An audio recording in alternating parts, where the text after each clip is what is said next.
करापल्ली उच्च विद्यालय 79तम स्वाधीनता दिवस पालित। गोपालपुर रोड स्थित करापल्ली ग्रामर उच्च विद्यालय 79तम स्वाधीनता दिवस महासमारोह पालित हो जाइछि। स्थानीय सरपंच श्रीमती मेनका रेड्डी समिति सभ्य मुख्य अतिथि भावे जोगदे पताका उत्तोलन करथिले। विद्यालय प्रधान शिक्षक सूर्यनारायण पाढ़ी अतिथि मानक परिचय प्रदान करने सहित स्वाधीनता संग्रामी मानक विषय वक्तृता देथिले।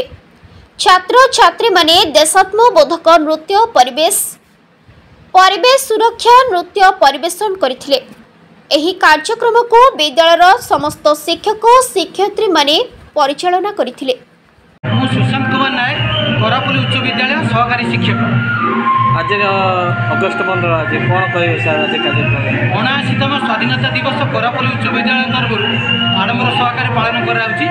एटी विभिन्न अतिथि माने जगत सरपंच समिति सभ्य एवं ग्रामर उड़िया नायडू तेलुगु नायडू भद्र व्यक्ति एवं समस्त स्टाफ एवं पिला मानक लेकी अति सुचारू रूप पालन होइतिला।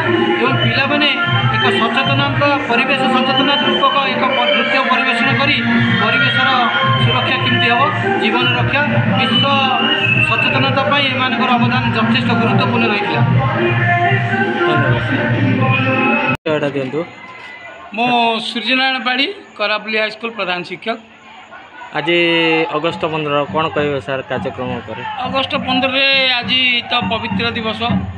उक्त दिवस रे पिला मानकर टिके डांस प्रोग्राम नाटक इत्यादि टिके पिला माने शिखिचंदी। सेतिरे से माने वार्ता देवा चाहते जे परिवेश सुरक्षा एवं देशर स्वाधीनता किभली बजाय रहिबो आमे ताको केमती बंचाई रखिबा से किछि भाषण माध्यम रे संगीत माध्यम रे डांस माध्यम रे ताको परिवेशन करिवे। केंद्र आमे सब सहयोग रे अछु।